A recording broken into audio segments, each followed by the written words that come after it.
Mike Jones, they call the plays in the zone. Spit facts, no cap, straight to the bone. Gritter, roaring gossip, the field's their home. Huddle up, press play, you're never alone. Sunday sermons, but the church is turf. From Lambeau chills to Miami surf.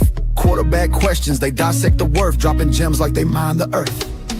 Laces out, the mic stays hot. Breaking down the game, every yard, every plot. From kickoffs to OT, they never forgot. Tune into the squad, this the spot. NFL drama, they break it down surgical. Draft day whispers, moves so tactical. Receiver stretching arms, catches vertical. Big C's laugh hitting, vibes so magical. Mike Jones got stats like a human playbook. Big C's insight sharper than a no-look. Halftime debates, better than they should. You fumble the podcast, now you misunderstood. Flags fly, refs blind, penalty stack. They calling out the calls, no sugar, just facts. Fantasy picks, who's carrying the pack? Every week they hit harder than a linebacker smack. Laces out, the mic stays hot. Breaking down the game, every yard, every plot. From kickoffs to OT, they never forgot. Tune into the squad, this the spot. Laces out, the mic stays hot. Breaking down the game, every yard, every plot. From kickoffs to OT, they never forgot. Tune into the squad, this the spot.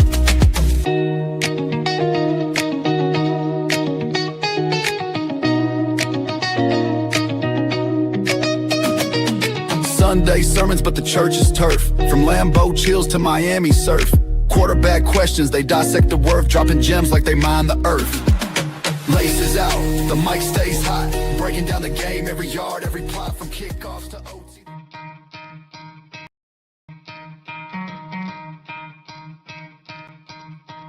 You could try to play, but you're never gonna beat me. Look the other way, what I'm doing ain't easy. Bloody hands stained from the people who deceive me. Muddy hands break through the chains, go free me. Looking for change, looking for pain. Pulling a mob, pushing a train. I'll never stop, stick to a lane. Pick up the pieces and go rearrange. I'll be the best above all the rest, put me to the test and expect nothing less. Your check as I'm chess, what's happening next? What up, what up, what up, football fans? Welcome to another episode of Laces Out Live. I'm your host, Big C. This is brought to you by Game Changers Media. And y'all know my co-host, Michael B. Anthony Jordan II. What? I'm white as hell, bro. How you gonna do that? Mike Jones, what up? What up, man? How you doing? Oh, man. I'm ready for football, but our team suck, dude. It's definitely disheartening. It's definitely disheartening. Speak for yourself. I ain't gonna talk. We're in a rut. We're about to make our run. Yeah, a run for the fucking exits. Now we're about to make a playoff run. Oh, Miami Dolphins catch us in Vegas. Is Vegas where the Super Bowl is? Yeah, I think so. The Vegas, 2 WrestleManias in a row in the Super Bowl. See, I went to Vegas a few years ago, and the stadium hadn't been built yet. But the hotel we stayed in, I believe, is right across the street from where the stadium is. We stayed in the Mandalay Bay when we were out there. Vegas is it's crazy out there. It really is. The weather is phenomenal. Nothing you experience back east. You know, you got Florida, which is super hot and stuff, but it's humid as all hell. You can't breathe. You're constantly sweating. Vegas is not like that. It's hot, but it's not a wet hot. It's just a very dry hot. You can breathe fine. You feel like you could go play basketball or do whatever you wanted to do, right? And not like have your clothes clinging to your back. You know what I mean? Like I love the weather out there, but I'm pretty sure you've seen the Hangover movies, right? Yeah. Where the Chinese guy jumps out the trunk in the first one, butt ass naked. Yeah, that's where the stadium is, in that empty spot where they're. But yeah, we missed a couple shows this week. Trade deadline came and gone. I was expecting the Giants to do some moves. I was expecting the Miami Dolphins to make more moves. We traded away Jalen Phillips to the Philadelphia Eagles. He's been kind of bashing us, I feel, a little bit in the press, and I don't really like that. So here's to you, Jalen Phillips. Don't act like you were here being awesome all-pro player and everybody else was just sucking. guy. We took him in the first round, and he never even got to 10 sacks. So, it is what it is. He was one of my favorite players on the Dolphins, but I can't stand that once you leave, you start trying to throw shade at your past team. Oh, this is the happiest moment of my life. How about when we drafted your college retired ass with your numerous concussions that you shouldn't even been probably a first round pick? How about that? When you would have never been traded if you lived up to your potential. There's a reason why the Miami Dolphins were willing to move on from you, brother. You know what I mean? So don't go just bashing us. But there were a few big moves. The Jets unloaded. Crazy. Saucy boy. Not just sauce, but one of the top defensive tackles in all of football, and Quentin Wilkinson. Listen, I can understand moving on from players, especially when you're not a very good football team. You're in the middle of a rebuild, but those are pieces that you rebuild with. So to me, it doesn't make a ton of sense. Right. Sauce Gardner is still super young. You know what I mean? It's not, if Sauce Gardner was 28, 29 years old, cool. He's going to, by the time we're ready to compete, he's going to be an older player, blah, blah, blah. Sauce Gardner, 23 years old, right. Was he going to be 25 when you hope to compete? 25 is still super young. And I feel like there's a real corner is not a position in the NFL where teams got a lot of great corners. You're lucky if you got one true number one corner on your football team. Like, corner is a endangered species in the NFL. So for you to have a top 5 corner on your football team and to trade him away when he's getting ready to enter his prime, I mean, I don't know if I agree with that move, no matter how many first round draft picks you received. Yeah, because the Indianapolis Colts look really good, and there's a chance those are going to be late round, first round picks at that. I just don't know if it makes sense to me. No. I mean, I was very disappointed in the Giants. Like, we didn't even do nothing. But then again, the story popped up about supposedly Brian Daboll was about to get fired coming off the plane after that Denver loss, and I guess cooler heads prevailed, and it just didn't happen. So it actually makes sense after we hear that come out, because I mean, I could see him making moves, but if Daboll's already got his foot out the door, I mean, it kind of doesn't really make a lot of sense. Just finish out the season, and then whoever's replacing him, that would obviously be his choice, and his input would be higher on the totem pole. I didn't realize that. I didn't think that. I thought, if anything, Joe Shane was going to be on the on the get fired block, but so that shocked me a little bit. Not too thrilled with that, but then again, I think that's also just because of Mara being sick, and he's got a lot of stuff going on behind the scenes, and it's definitely an undertaking. If you go straight to the GM, it'd probably be a lot easier to just take care of the coach, but I want him to clean house. So see, I'm not if you're going to fire someone, fire them. You know what I mean? Yeah. Like the Miami Dolphins, obviously Mike McDaniel's still the head coach there. We let go of Chris Greer, which I felt like was the direction we need to move in, more so than anything. We need to move on from Chris Greer. But Mike McDaniel, either tell him that he's good for next year or get him out the door now. Right. Because we're not in a position to compete for a playoff spot, right? But Mike McDaniel's worrying about keeping his job. So, at this point in the season, when you're not going for a playoff spot, you need to test some of these young guys and see if, hey, are these guys that we can use in the future? Are these guys ball players? Are these guys weapons that we can use? You know what I mean? We got to see what we have in these young guys. But if you're sitting there fighting for your job, you're not going to do that. You're going to play the people that give you the best chance to win.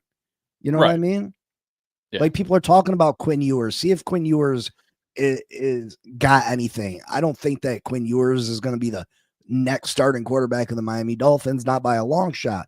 But, it would be nice to see what Quinn Ewers can do, but you're not going to sit Tua. Tua gives you the best chance to win. Right. Yeah, because you could definitely let yours play, and who knows, maybe he plays some good football, and if you're getting rid of him anyway, at least you're adding to his what he's worth. So, I mean, that's kind of crazy. I mean, I the can see that quarterback happening. position was kind of a bad because Quinn Ewers is not the answer. But like we got defensive tackles, we got young players across the board that we could be testing out and see if they're pieces that we can build with. But we're not gonna. He's not gonna test those players. He's not gonna give them adequate playing time because he knows that he needs to at least perform well to keep his job next year. And from what I'm hearing, Stephen Ross loves Mike McDaniel. Right. You know, that's why Chris Greer was moved on before Mike McDaniel. He believes in Mike McDaniel. And me personally, I'm not mad if they keep Mike McDaniel another year. I know that's a very unpopular opinion by Miami Dolphin fans. But if Tua's going to be stuck here next year, and yeah, we could rip off the Band-Aid like the Denver Broncos did with Russell Wilson. But what people don't understand is when the Denver Broncos did that, they're comparing the Denver Broncos to the Miami Dolphins. Oh, well, they had Russell Wilson. They just let him go. They were all right. Look at where the position they're in. Well, they already had their head coach. They already had one of the best head coaches in the league. We don't have that here. We don't have a head coach that knows what he wants as far as his team. So we don't have a Sean Payton in the wing, waiting in the wings to build this team back up. So, like I said, if Tua's going to be here next year, you might as well keep Mike one more year, and then you draft next year, best player available. Don't necessarily push for a quarterback, and then you continue to build this team. And then when you got to, you cut losses with Mike McDaniel, you cut Tua, and you go and you draft your quarterback. I'm not super high on any of these quarterbacks coming out this year. Mendoza looks good, but is he the answer? Is he, you know what I mean? Is he the answer? I'd like to see a little bit more from these quarterbacks before I'd say mortgage the future and go out. And there's teams ahead of us that need quarterbacks too. I don't want to get stuck with the fourth ranked quarterback in the draft just because we're drafting a quarterback. You know what I mean? If the Jets take a quarterback, the Saints end up taking another quarterback, the Browns end up taking another quarterback, that means we get the fourth best quarterback in the draft with the number 4 pick. I'm not stretching. I'm not reaching for that. I'm not reaching for that. Yeah. I don't know. There's just a lot going on, man. Our teams are in the middle of a cluster fludge. I'm still disappointed. I think they still could have did something to help Jackson Dart out. Like I really feel that they could have did something. I don't know. And then the defense, like that's in shambles in the secondary. They can't stop the run. We got a team that runs good outside the numbers that we're playing this week. I don't know. I'm not really looking forward to this week. I've noticed that since Dart has started, I was excited every week, and I am excited to watch him. But at the same time, it's just like another season down the drain. I'm definitely excited that we have a quarterback, but at the same time, it's just hard to stay in that kind of spirit halfway through the season, and you really don't have nothing to look forward to at the end of the season. So I don't know. Yeah, see, I disagree with you. Hopefully Cam Scatterbo gets to come back. You feel like you got your quarterback of the future. You got a pretty good defense. You got Malik Neighbors. Hopefully he can come back. So I think you got a lot of things to look forward to, Mike. You got to start looking at that glass. There's teams like the Miami Dolphins. I don't have a head coach. I don't have a quarterback. I don't have, what do I got? We don't have anything right now. We don't have anything. You need a good head coach and another good draft, and you'll be all right. And your players will come back healthy. Hopefully. You know what I mean? One more good draft, and if Neighbors comes back healthy and Scatterbo comes back healthy and Jackson Dart has a year to grow, the Giants should be in a pretty good spot. Yeah. I mean, I'm not Cap saying says, that the Cap says, how's the weather for the Giants game tomorrow? it's supposed to be cold. There's chances of flurries, and I think snow in the morning to the afternoon, and then it's wind gust up to 30 miles an hour. So, that's going to be interesting. And then, of course, our kicker, out of nowhere. Oh yeah, I got a herniated disc in my neck. Like, what the hell did we give this guy money for? I'm just it's so tired. And then he came out and was like, made a comment about, I've only missed 3 kicks in 2 years. Dude, you've played 15 games in 2 years.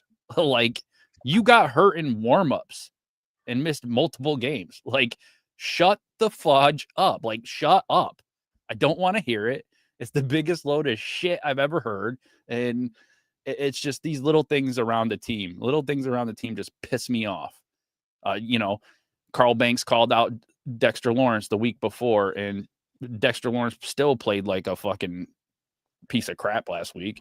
I mean, don't get it twisted. He still plays at a high level, but he spoiled us because he set a bar so high for the last few seasons that he's not living up to that, and it's noticeable. So I don't know. I think the defense has a will problem. They just don't have the will. They don't have the fight. And, I think that's damaging to having a rookie quarterback too, because when you got a defense that you feel like's giving up on the game, I mean, what the hell are you going out there to put points on the board for? So we'll see. We'll see. I don't know. I'm frustrated. That's for sure. Well, we're about to break down these games. I don't know if you caught Thursday's night game, man. That's why I'm not a fan of Bo Nix. He did not impress me. I thought he was horrible. I didn't think he played good at all. I expected them to destroy the Raiders, and they struggled to move the ball on the Oakland Raiders or Las Vegas Raiders. My fault. The Oakland Raiders. They struggled to move the football against them. I'm just not a Bo Nix guy. I just can't help it. I'm not a Bo Nix guy. No, I can understand that. It was definitely all defense. Like, Denver was like punt, touchdown, punt, interception, punt. I was just like, I didn't even watch most of the game. I watched bits and pieces of it, but after my bet didn't fall and a couple guys didn't get touchdowns, I was like, yeah, not even interested. But definitely not expecting that from the Broncos. I don't know. I thought that was going to be like a runaway game. They were giving the Raiders 9.5 points, and they came out there and did that. Like, and the Raiders were outscored 71-6 over the last 2 road games. So, I mean, I started off all my weekend parlays with Denver by some type of money or some type of points, and ruined all my picks except one. It was the most expensive one that didn't get ruined. It was the most expensive. I dropped 200 on that bet. I took Denver by 2.5. Oh, so I just barely, wow. But so let's get into this weekend slate of games though. This is my least favorite week of the year. I mean, it happens twice a year. It's when we go up against the Buffalo Bills. I absolutely, Buffalo just hits different for me. I think it's when I was growing up watching the Buffalo Bills dominate the Miami Dolphins. Them teams of the 90s that the Bills had going back to back Super Bowls. They always had the Dolphins number. And it was always rough for me. And now don't get me wrong. I hate the freaking stinking Jets.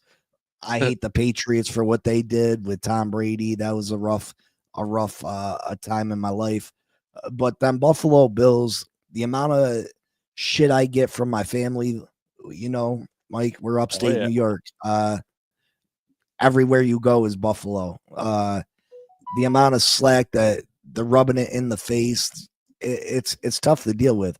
And the fact that Josh Allen has been so successful against the Miami Dolphins, it makes it a rough time when we go to play the Buffalo Bills. So we'll get into that game a little bit later. So without further ado, where are we sitting at as far as picks? Oh, yeah. I did all of our stuff And let me see. What's up, JD? We actually after all the madness last week, I think we had 1, 2, 3, 4. We had 4 games that we both picked opposite teams, and we still ended up tied for the week. We still went 7-6. That puts me at 75, 43 and 1, and puts you at 74, 44 and 1. So you're only 1 game behind, as you were last week. Although the picks are getting a little better. I mean, I'd like to lose a little less than 6, but 75 and 43 and 74 and 44, I don't believe is too terrible. Yeah. I mean, it's not great. I mean, the overall record's not bad, but the 7-6 ain't good. Maybe next year, instead of just picking winners, maybe next year we'll pick with the odds as well. So make it a little more interesting next year. It's gonna be rough. Yeah, you're just right. So we got a game in Germany, Atlanta versus Indianapolis Colts. Indy had 6 giveaways and week 9 loss to Pittsburgh, most by Indy since 2007. Daniel Jones, not the greatest game. They did, like you said earlier, they picked up Sauce Gardner to help with that secondary. I mean, obviously that tells me that Indy, they thinks they got a shot. Like they went out, they picked up a top corner, so that they believe they're going somewhere. They need to give Taylor the ball more, though. 4 times in 3 drives last week that's part of why you lose the game. You got to give the ball to the best player on the team.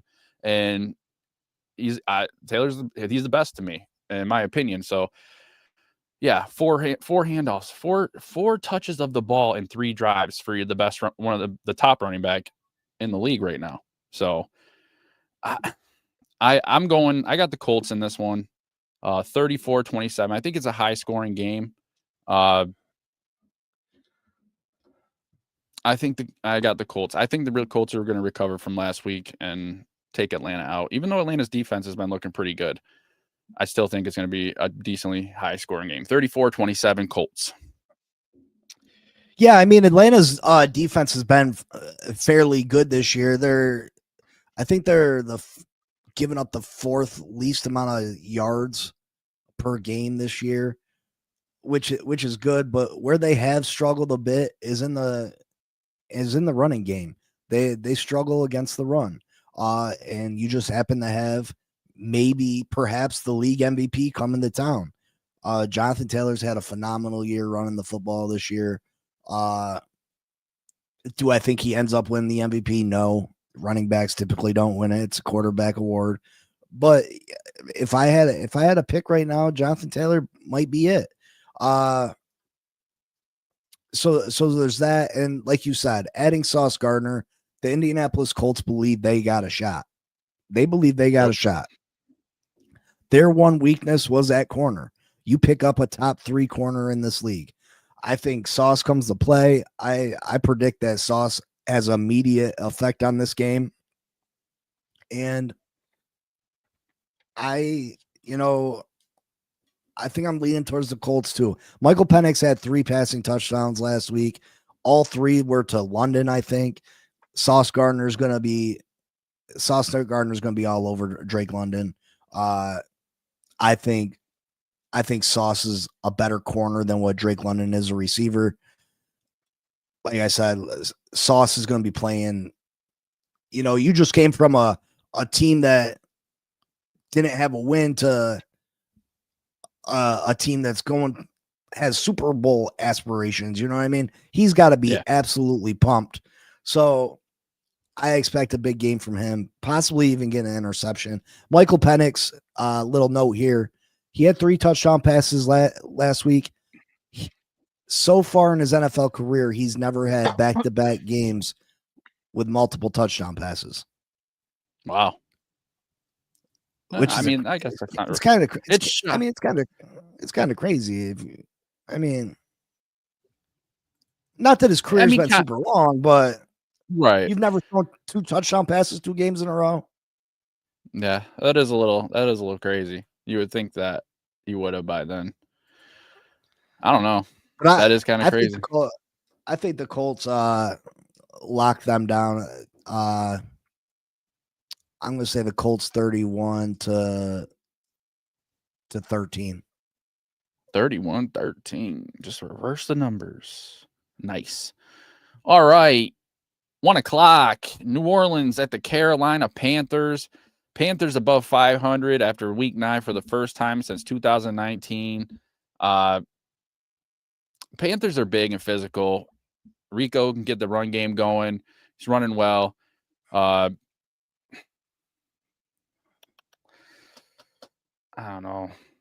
Saints suck. So, I mean, I don't even think this is a real tester, to be honest with you. I think, you get those surprises once in a while, but I think Carolina's playing pretty decent.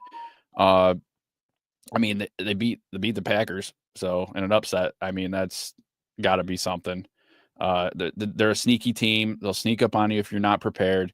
I got the Panthers in this one over New Orleans, 24-10. Yeah, I like the Panthers too. The Panthers have shown me more this year than what the Saints have. Saints just traded Rashid Shaheed. Mhm. He went to the Seattle Seahawks, right? Yeah, Yeah, I'm pretty sure. Yeah. So they're down a weapon. Just the ability for the Carolina Panthers to be able to run the football. If there's one thing that can help you win a game when you're not a very good team is running the football. Rico's done a great job this year. I think Rico's a really good running back. I got Carolina 24-17. Yeah. Rico's third in rushing yards with 738. So, I mean, he's definitely been balling out for the Panthers. And he hasn't even been the starter the whole year. Yeah, that's true. That's very true. So, all right, the next one. Baltimore Ravens and Minnesota Vikings. Ravens are giving up 4.5 to the Vikings. Ravens third in the NFL in scoring defense since week 6. I mean, Jackson looked good coming back last week. They put a hurting on who'd they play last week? Who's that, Minnesota? Yeah, who did the Ravens play last week though? Oh, the Ravens played Miami. Oh yeah. That was a Thursday night game. That's right. Well, Lamar had a great game. I guess I can't really say he had a great game just because he was playing Miami. So who knows? Maybe he shits the bed this week. But he does change everything when he's playing. The pass game opens up. It opens up different run lanes. You got to account for Jackson. And JJ's been looking halfway decent too. I wouldn't call him a stud or anything. If they want to win this, they're going to have to definitely get the ball to Jefferson. But the Ravens defense has been improving. They're tied second for fewest points per game allowed, week 6 through 9. I'm going to take the Ravens. I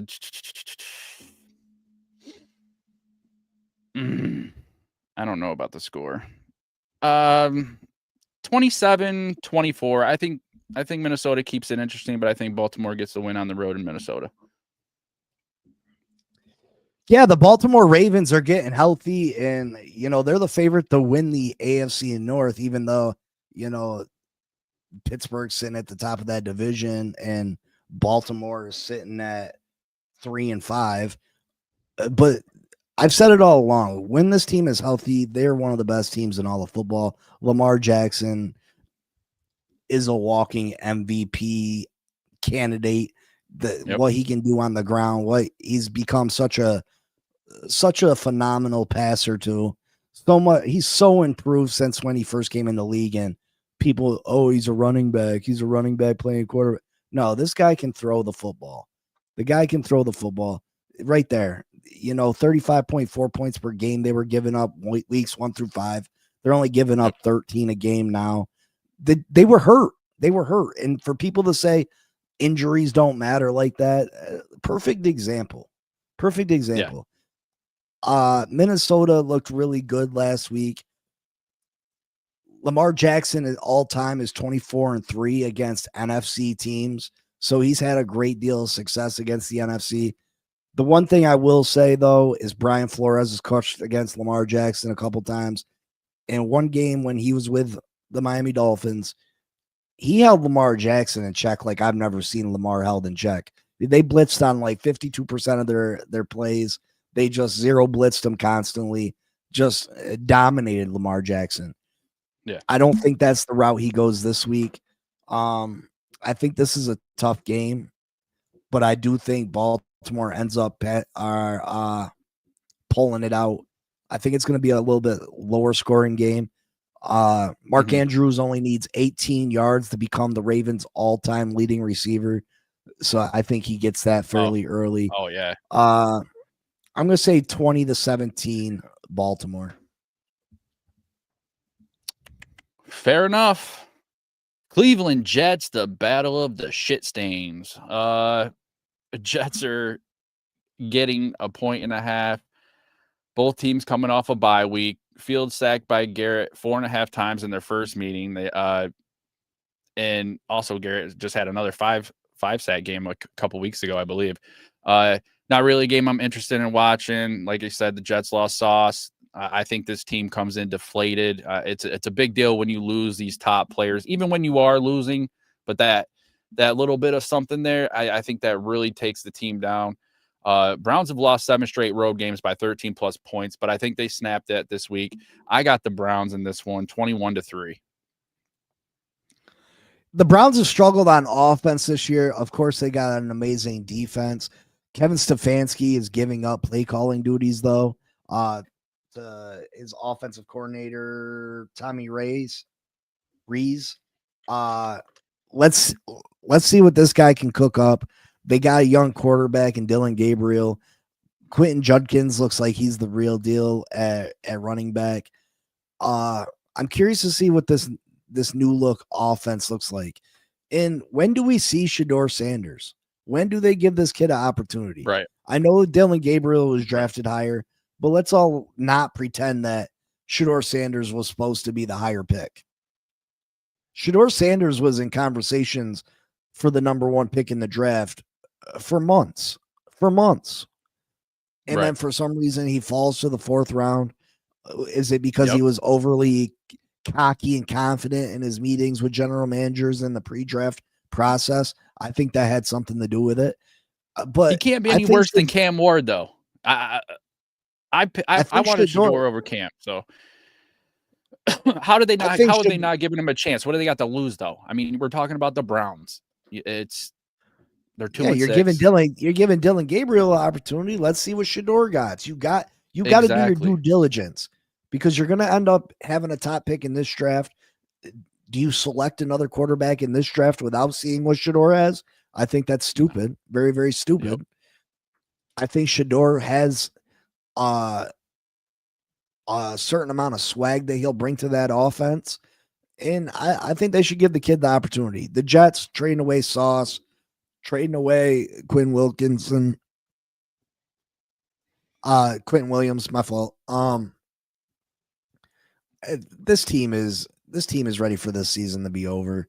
They're ready to get to the draft and draft new players. I wouldn't be surprised if a lot of these guys check out, just for the simple fact they know that this team is giving up. When you go and trade 2 of your top 4 players on your team, you know, what's that say to the rest of the team? So I do think the Browns end up winning this football game, even though, man, they might tie. Hey, Myles Garrett, number 2 in the league in sacks with 10, just one under the number 1 spot. I'm going to say Cleveland 13-10. Yeah, that's what I figured. Pretty low. Pretty low. All right, who do we got next? New England Patriots at the Tampa Bay Buccaneers. Pats are coming off a close game against Atlanta. 1 point win. They're actually giving 2.5 points to the Pats. So the favorite at home, Tampa Bay. I mean, what can I say? Drake May is looking good. He's got the stats to prove it. Completion percentage is first in the league. If you see on the screen, passing yards, fourth, yards per attempt at 9 with in third place, and passing touchdowns 17 for third. I think this team has got it, but I'm actually picking Tampa Bay in this because I believe they're coming off a bye. They're getting a couple players back. I think possibly Mike Evans and Godwin are coming back. I think this is a prove-it game for the Pats, and Drake May is playing amazing. I can't really take anything away from that, but I think we have a really close game. I think the Tampa Bay coming off that bye week is going to be really helpful to them. They pull this out by a field goal, 28-25, Tampa Bay. I like Tampa Bay too. The Patriots have done a phenomenal job this year. I just feel like they're going up against another really good football team, and I think that's when you have your hiccups. You know what I mean? This is still a very young team, still trying to get a grasp on what Mike Vrabel's trying to do. So there's bound to be mistakes. Yeah, when you're playing against lesser talent, you're going to look really good. I just think this is one of those times that they struggle, but I think it's going to help them in the long run. Games like this, games against other really good football teams, they get to make their mistakes now, so hopefully they don't have to make them again later.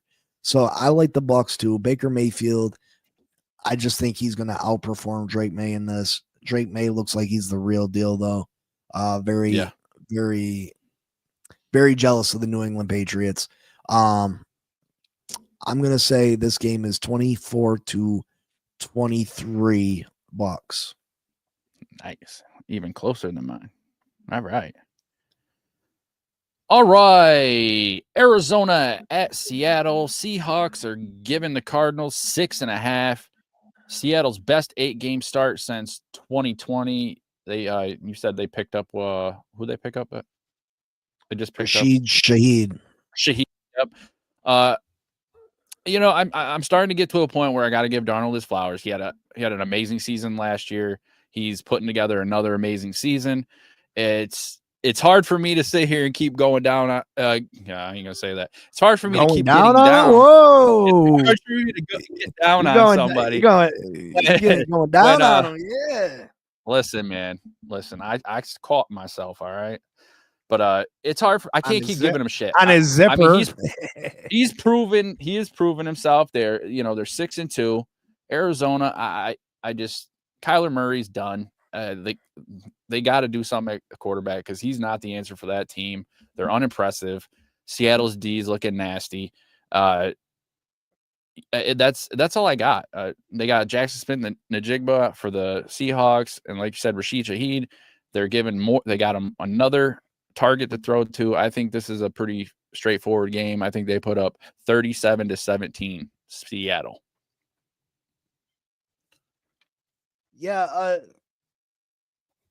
Listen, Kyler Murray hasn't even been playing. It's been Jacoby Brissett. He's looked really good at filling in for him, almost to the point where it's creating some kind of quarterback controversy out there. Kyler Murray's on injured reserve, matter of fact. So I think they've played fairly well under Jacoby, but Jacoby is what Jacoby is. He's just a mediocre quarterback. He's not a star. He's not even a very good quarterback. He's just mediocre who has the potential to sometimes have good games. And you're right about Sam Darnold. I struggle to give Sam Darnold his flowers, but at some point you got to realize when someone's just a good football player, and Sam Darnold has proven that through the last year and a half, 2 years. Yeah, he led the Minnesota Vikings to a 15-2 record, and then you come out, and I thought Seattle would struggle this year. They traded away DK Metcalf. They let Tyler Lockett go, but Jackson Smith-Njigba has made himself a star. He's a top 5 wide receiver in this league right now. No, he's leading in yards by over 100. He's got 948 receiving yards, and Jamar Chase is second with 831. So that's over 100 yards. difference. So he's definitely balling out. I do like the Cardinals' Trey McBride. I think he's a very talented, underrated player. Listen, I think this one's a blowout. I think Seattle has a significant lead by halftime. I'm going to say Seattle wins this game 41 to 20. Fair enough. Fair enough. All right. This is my Los Angeles Rams at the San Francisco 49ers. You got wide receiver Puka Nacua, top 5 in receiving on the offensive side. Byron Young has 9 sacks, which is good enough for 3 on the defensive side.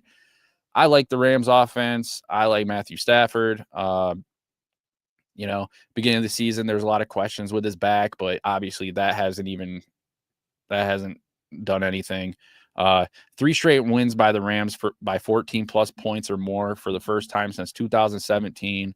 They're looking good, 6-2. But then on the other side, you got the 49ers, surprisingly at 6-3. I mean, they got a win against the Giants, obviously, and I wasn't too thrilled with that, but they're looking pretty good.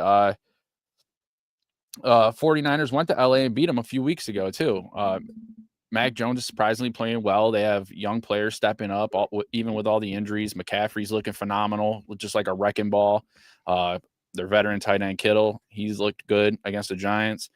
9 weeks in, they're 6-3, and they're unhealthy as usual, but I think they're going to start getting guys back here pretty quick. I think they're going to be even more and more competitive.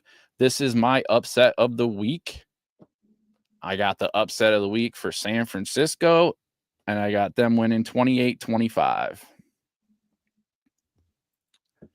Well, the San Francisco 49ers did knock off the Rams in week 5 this year, which was a little surprising to me. Mac Jones has done a good job of filling in for Brock Purdy. Christian McCaffrey, like you said, he's been phenomenal, has over 100 scrimmage yards in 8 out of 9 games this year so far. So he's getting back to being the Christian McCaffrey of old, doing a lot of his damage through the air, though. San Francisco's 3-0 against the division right now. They have a real opportunity in this game to put a stranglehold on any tiebreakers that may come at the end of the season for this division. But I don't think that happens. I think the Rams are the far superior team. I think it was a little bit of a fluke what happened week 5. I think the Rams get their get back in this one, and I like the Rams to win 31-20. Just too many injuries. Fred Warner being out for the season. He is the backbone of that defense. No Bosa, he's out for the year. There's just too many injuries for them to overcome. Yeah, I agree. Detroit and Washington. Obviously the Lions coming off that tough loss to Minnesota last week by a field goal. Jaden Daniels dislocated that elbow in a week 9 loss to Seattle. It doesn't even matter if he was playing or not. I'm not really sure. He's not. The defense is playing like shit for Washington. This looks more like what a season that I was expecting from Jaden Daniels last year during his rookie season. Things haven't been clicking team wise and hasn't been gelling. He's hurt. I think they're giving Washington 8.5. So I look for a Lions ass whooping on this. I got 35-13 Lions. Man, I don't even know what to say about Detroit last week. They were highly disappointing to me. Highly disappointing. I could not believe my eyes, and they cost my pockets greatly. Me too. The Commanders have lost 3 straight by 20 plus points. They have not looked like the same team as last year when they stunned these Detroit Lions in the divisional series. Yep. in the divisional round. What was the score of that game? It was 45-31. Straight beat the brakes off them. I think this is Detroit's get back week, get right week. Detroit knows that they underperformed last week, that they felt like they had a real shot at the Super Bowl last year, and for Washington to beat up on them, I think they go out and clobber the Washington Commanders this week. Washington's still trying to figure out their defense. They're trying to salvage their season, but it's not going to happen. It's not going to happen. Just too many injuries, constant injuries. Daniels can't stay on the field. I like Detroit with the same score, 45-31. Damn. The same score they lost to in that divisional round. Damn, you really think Washington's going to put up 31? No. I was just trying to be dramatic. Dun, dun, dun. I'm just trying to be dramatic, he says. Jacksonville Jaguars at 5-3. Texans at 3-5. Texans are getting 1.5 points. Jags 5-3 start, second time in 3 seasons. Picked up Jacoby Myers from the Raiders to fill Hunter's wide receiver spot. Texans defense is amazing. I think Stroud's supposed to be back this week. If not, it's Davis Mills. But I don't know.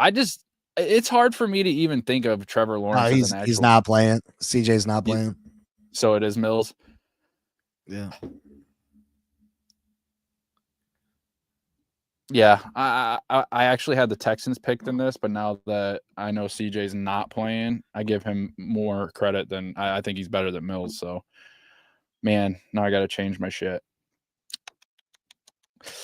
All right, I'm going to take Jacksonville 28-24. Yeah, the Jags are a surprising 5-3. I didn't think they'd be as good as what they are. I don't think they're great, though. But CJ Stroud being out and Davis Mills starting is definitely an area I'm not willing to dip my hat into. Davis Mills is 5-19-1 overall in his career. That's just not good.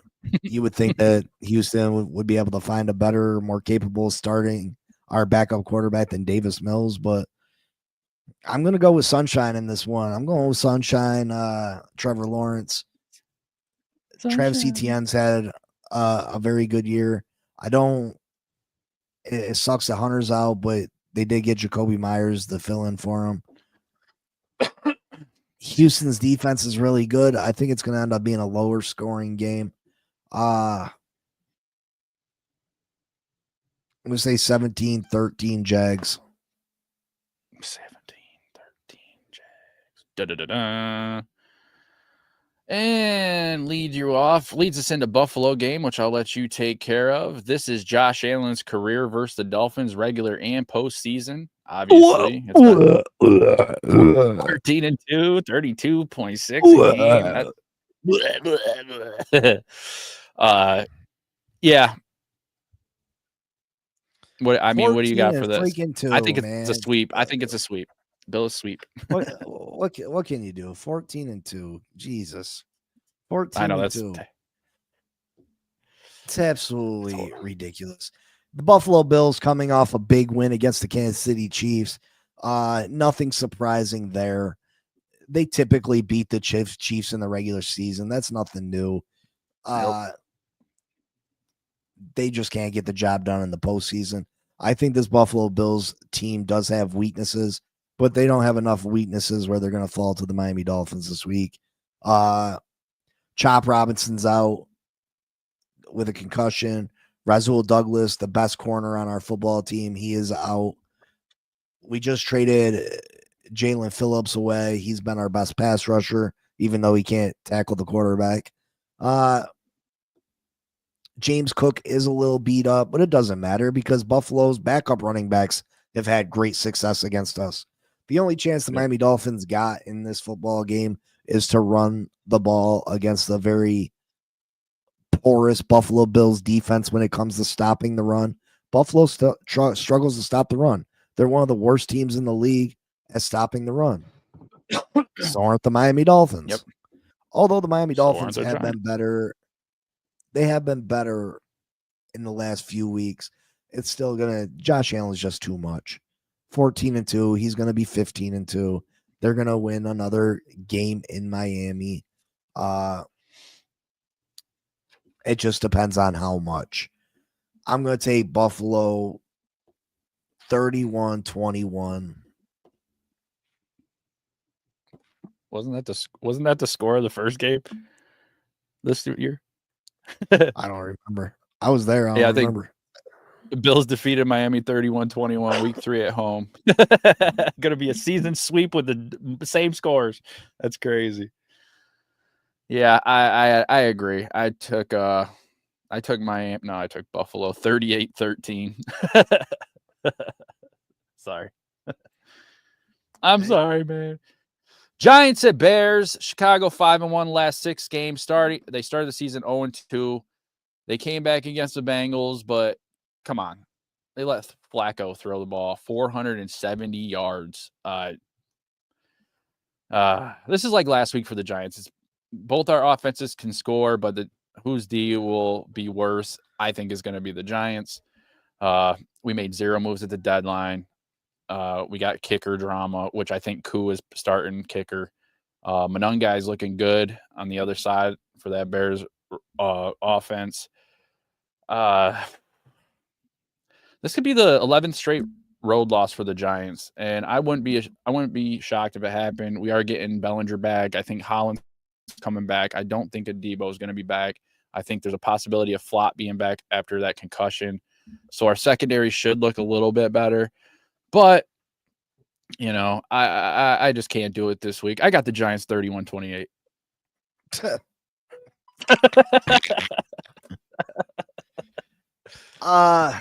Man, the Giants just dealing with a bunch of injuries, right? I don't have a lot of faith in the Bears, but they're looking better they're looking better with Ben as being their coach. That's for sure. You could definitely tell the difference for Caleb Williams. Night and day. I mean, Caleb Williams God's talent, right? I mean, the guy God's talent. If Cam Scatterbull was still playing for the Giants and they were more healthy, I would take the Giants, but I gotta go with the healthier team, the Chicago Bears. Yep. I'm gonna say 55-6. Yo, fuck you, bro. You really want me to put 55-6? No, I'll say 23-17. You're such a dick. I can't. Oh man, I can't. Moving on, Sunday night football, Steelers versus Chargers. Steelers 5-3, Chargers 6-3. Steelers come off a game against Indy where they had 6 takeaways, most in a game by Pittsburgh since 2010. Pittsburgh's defense really showed up. Obviously, Pittsburgh defense is halfway decent every year. They're going up against Herbert and the Chargers. I think the Chargers are a better team. I think the Chargers are, I don't know, man. Aaron Rodgers and that Steelers team has really surprised me this year. And I was going to pick Steelers, but I think this is a close game. And I think Chargers are at home. And that's what ultimately decided it for me. I got the Chargers 27-24. I just think there's too many injuries for the Chargers, and I don't trust Justin Herbert when it comes to big games. They got both their tackles out. They're down to their 5th and 6th string running backs. They just got a lot of injuries, and since Pittsburgh got their defense going in the right direction last week, I think they build on that at least this week against the Chargers. I like Pittsburgh 27-17. Fair enough. And the last game closing out this week's football, Monday night football. Eagles at Packers. Eagles under Sirianni are 4-0 coming off a bye week. Eagles took the 1 seed from Green Bay last week. Green Bay losing Tucker Kraft is a huge problem. It sucks for them, but they still have a really solid team. I still think they're a good team. I'm still on the Green Bay bandwagon. I think they just got caught flat-footed last week. I think they rebound this week. One game separates the top 8 teams in the NFC. Like, that's crazy. So I'm taking Green Bay this week just because I don't like picking the Philadelphia Eagles, and I think they take this one by a touchdown. Green Bay 28-21. I won't pick Green Bay for nothing. For nothing. They continue to disappoint and continue to let me down. This is not the first time this season that they lost to a lesser opponent. They lost to the Cleveland Browns. This team is very inconsistent. You don't know which team's going to show up. I think Jalen Phillips has 2 sacks for the Philadelphia Eagles this week. I think all the attention gets to be taken off him, and he just gets to get out there and rush the quarterback. I think he's going to have a new life breathed into his lungs, and I think he has a huge game. I think he wins this game for the Philadelphia Eagles. I like Philly 28-17. Fair enough. We got 4 games that we do not agree on. Obviously, the Giants game. You got the Bears. I got the Giants. The Rams San Francisco game. I'm taking San Francisco as my upset of the week. You got the Rams. The Steelers game. You got the Steelers. I got the Chargers. And this last game, I got Green Bay. You got Philadelphia. So 4 opportunities, and chances are you could possibly take 3 of those at least. At least you might even sweep them. So this is your week. This might be your week, bro. Might be your week. Well, I'm gonna throw a bet out there for people on FanDuel. If you got a few dollars and you wanna try to win a couple dollars, this is a 6-leg parlay. I got the Colts by 2.5. Houston straight up. Although I think I should change that. Yeah, let's just eliminate that one. So it's a 5-leg parlay because I didn't realize Mills was starting. 5-leg parlay. I got the Colts minus 2.5. I got the Bills minus 8.5. I got the Seahawks minus 8.5 against Arizona.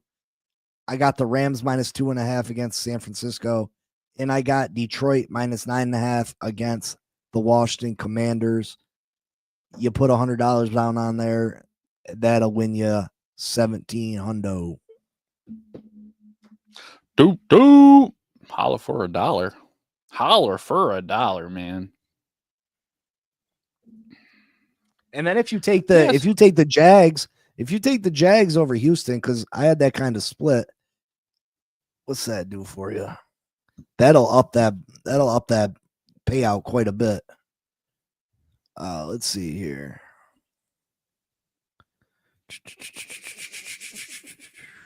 See, take the Jags. $100 will win you $3,300. That's a big difference. That's a big one. Yes, sir.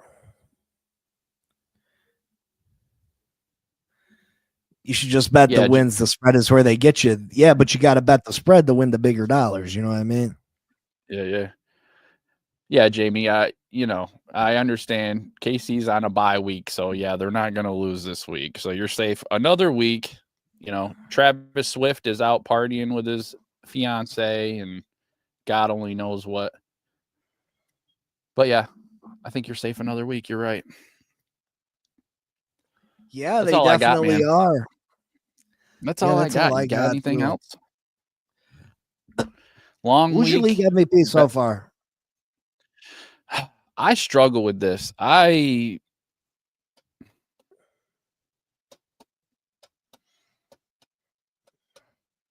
don't know. This is tough. I think there's a bunch of them. I think Sam Darnold. No, there can only be one. There can only be one. I think Daniel Jones is in it. But last week, Daniel Jones, he showed, Danny Dimes showed up. It wasn't Indiana Jones. You could see the Danny Dimes show up again. So, it's still there. Obviously it's still there. He did it for multiple years with the Giants, but I can't take Daniel Jones. I just can't do it. I'm going to say I'm going to say my MVP to me personally right now, it's a tie between Matthew Stafford and Drake May. I would say Taylor, Jamie, but it's not a running back. It's not a running back award. We went through this last year with Saquon, and Taylor's not going to do what Saquon did last year. So, yeah. Yeah, if Saquon doesn't win it, how do you give it to a running back? You know what I mean? I'd be highly pissed off if. And I hated rooting for Saquon. I hated rooting for Saquon, not because I think he's a bad person, but I hated rooting for him because he's on the Eagles. And that killed me last year. But I did it. I sucked it up and I did it. But yeah, if he didn't get it, Taylor definitely ain't getting it. I'll just go with Drake May at this point. If he he has an opportunity. Like, they're doing really good. And I mean, I think he's 5th in yards. So he's got like almost 2,300 yards already this season. So I'm going to take Drake May. He's my MVP so far. Yeah, that's not a bad pick. Man, I don't want to be a copycat. I'll go Matthew Stafford. Yeah. It was tough. I like Matthew Stafford he's a solid guy. Like, he'll hit any spot on the field. Excellent passer, can stay in the pocket, and he just gets shit done. It's hard to deny that. But, I'll give it to Drake May now. He has an opportunity to mess that up for the rest of the season. We'll see. Veteran. Oh yeah, he won't win the MVP, but he has. Yeah, I don't think so agree either. with you that. I agree with you if the season ended today that he'd probably be the MVP because it's just not a running back award. It's just not. Yeah. You got to have not even an all-time great season wins the award for another position. You know what I mean? Yeah. Did Josh Allen have a great season last year? Did Lamar Jackson have a great season last year? Absolutely. Both of them did. Lamar had a better season than Josh Allen did. I think if Lamar can bring the Ravens back and make the playoffs, I'll give my MVP of the year to him. Like, no lie. I don't think it's going to happen, but I would definitely do that.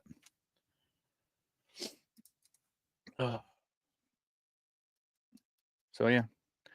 I forgot. I should write that down. So you picked Stafford. I got May. Man, I just really hope. I want to see Abdul Carter get a goddamn sack, dude. I just really. Oh. Are you frozen?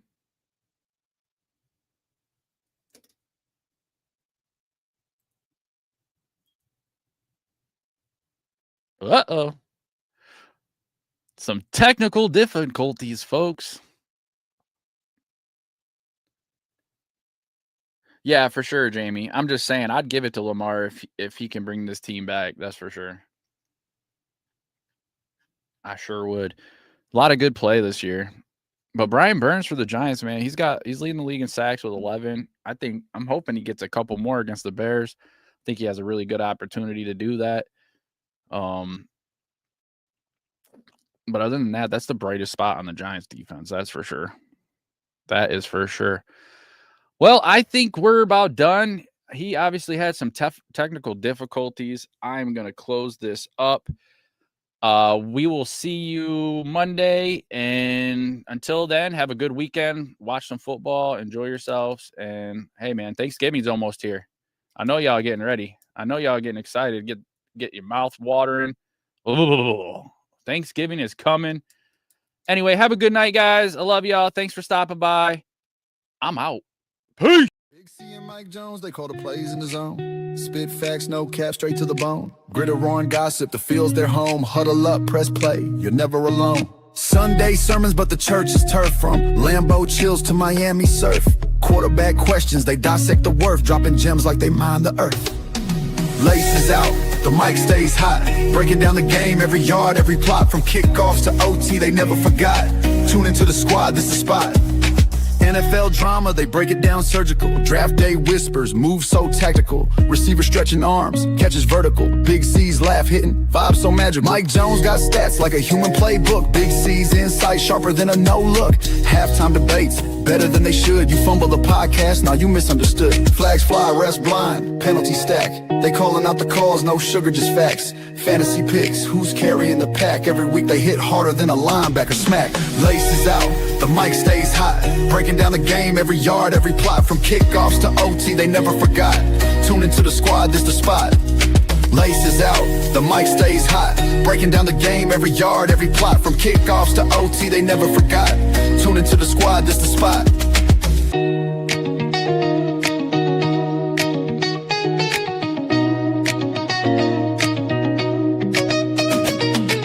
Sunday sermons, but the church is turf. From Lambeau chills to Miami surf. Quarterback questions, they dissect the worth. Dropping gems like they mine the earth. Laces out, the mic stays hot. Breaking down the game, every yard, every plot. From kickoffs to OT.